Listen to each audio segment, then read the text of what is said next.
Jokowi digugat ke PN Jaksel terkait dugaan ijazah palsu. Ini respon istana. Nulis buku Jokowi Undercover malam ini sengaja memberikan keterangan press conference, dan press conference ini ditujukan kepada segenap bangsa dan seluruh tumpah darah Indonesia, segenap rakyat Indonesia di seluruh penjuru tanah air, karena apa yang akan kami sampaikan ini punya konsekuensi bagi masa depan bangsa dan negara Indonesia.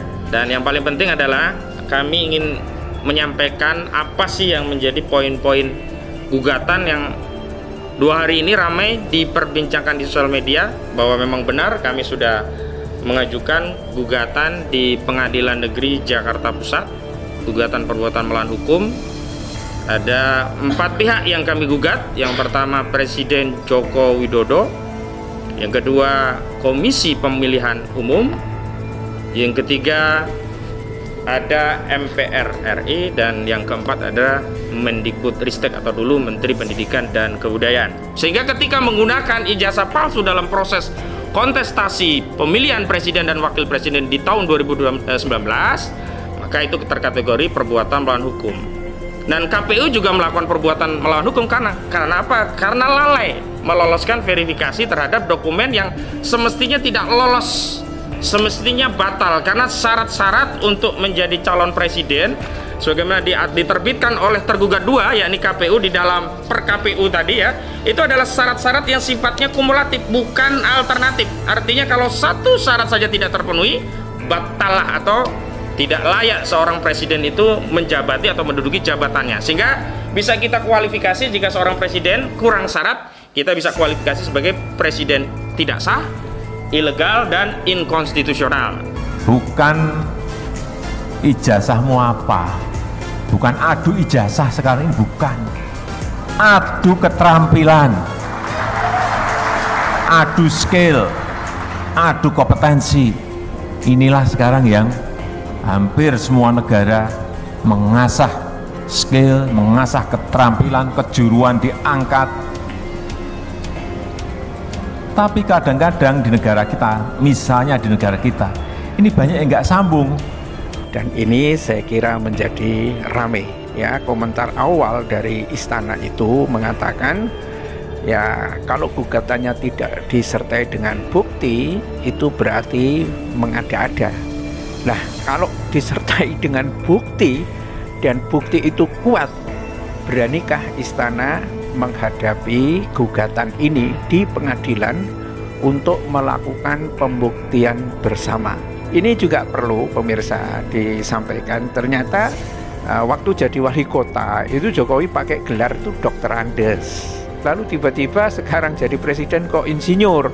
Apakah dari wali kota menjadi gubernur itu dia kuliah lagi gitu sehingga mendapatkan gelar insinyur, atau seperti apa? Kalau yang foto-foto yang beredar ya, foto ijazah dan lain sebagainya itu kan pakai kacamata itu. Apa dulu Jokowi pakai kacamata juga apa? Enggak, itu foto resmi ya pakai kacamata. Kalau biasanya orang nggak pakai kacamata itu kalau foto resmi juga nggak pakai kacamata.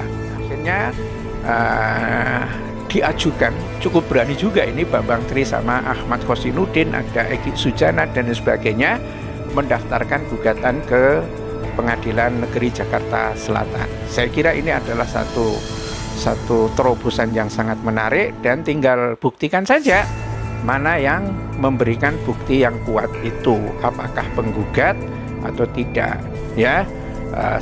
Lebih bagus seperti ini, jadi ada proses pembelajaran dari pada rakyat itu tinggi, daripada diam-diam kayak polisi ya, habisi rakyat Indonesia di berbagai tempat begitu, dan setelah itu ngeles gitu kan. Ini kan tragis gitu. Jokowi digugat ke PN Jaksel terkait dugaan ijazah palsu. Ini respon istana. Presiden Joko Widodo digugat perkara perdata di Pengadilan Negeri Jakarta Pusat. Kepala negara menjadi tergugat terkait dugaan penggunaan ijazah palsu. Menanggapi itu, staf Presiden bidang hukum Dini Purwono menyebut setiap gugatan adalah hak warga negara. Dia mempersilahkan gugatan itu asalkan disertai dengan bukti yang cukup. Mengajukan gugatan adalah hak warga negara.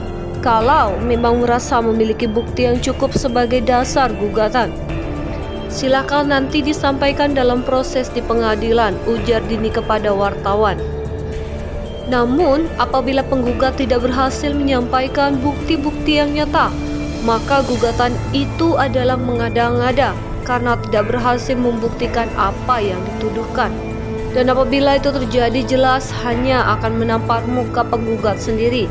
Masyarakat juga akan ikut menilai kredibilitas penggugat dan mempertanyakan motivasi penggugat, ujarnya. Dini mengatakan masyarakat Indonesia harus bertambah cerdas. Jangan membuat gugatan yang mengada-ada dan tidak berdasar. Jangan dibiasakan ngeprank aparat penegak hukum dan pengadilan dengan gugatan yang mengada-ada dan tidak berdasar. Sumber daya di ranah aparat penegak hukum dan pengadilan harus digunakan dengan sebagaimana mestinya, ucapnya. Jangan dihabiskan hanya untuk menangani hal remeh-temeh yang tujuannya sekedar mencari sensasi ataupun menimbulkan provokasi, ucapnya. Ini berpesan, aparat penegak hukum dan para hakim seharusnya semakin cerdas dan bisa memilih mana aduan atau gugatan yang bersubstansi ataupun tidak. Harus bisa menyusun skala prioritas dan benar. Perlu ditegakkan sanksi bagi pihak-pihak yang menyampaikan laporan atau gugatan asal-asalan yang tidak berdasar, ucapnya. Dini menegaskan bahwa Presiden Jokowi memiliki semua ijazah aslinya. Menurutnya hal ini mudah untuk dibuktikan. Sebagai informasi, Presiden memiliki semua ijazah aslinya dan ini dapat dibuktikan dengan mudah kecuali penggugat mau mengatakan bahwa institusi yang mengeluarkan ijazah tersebut mengeluarkan dokumen palsu.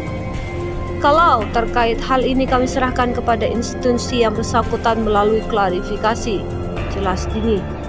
Penggugat dalam hal ini ialah Bambang Trimulyono yang tak lain merupakan penulis buku Jokowi Undercover.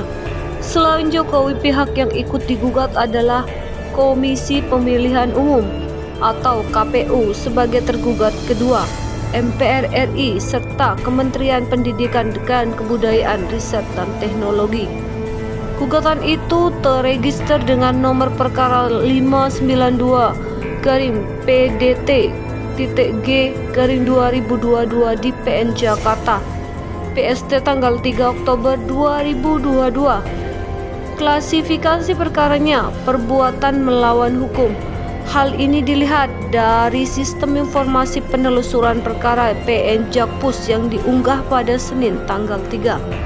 Isi poin petitum gugatan itu adalah: pertama, menerima dan mengabulkan gugatan penggugat untuk seluruhnya. Selanjutnya, menyatakan tergugat satu telah melakukan perbuatan melawan hukum berupa membuat keterangan yang tidak benar atau memberikan dokumen palsu berupa ijazah sekolah dasar, sekolah menengah pertama, dan sekolah menengah atas nama Joko Widodo. Berikutnya menyatakan tergugat satu telah melakukan perbuatan melawan hukum berupa menyerahkan dokumen ijazah yang berisi keterangan yang tidak benar atau memberikan dokumen palsu sebagai kelengkapan syarat pencalonan tergugat satu untuk memenuhi ketentuan pasal 9 ayat 1 huruf R per KPU nomor 22 tahun 2018 untuk digunakan dalam proses pemilihan presiden dan wakil presiden periode 2019-2024.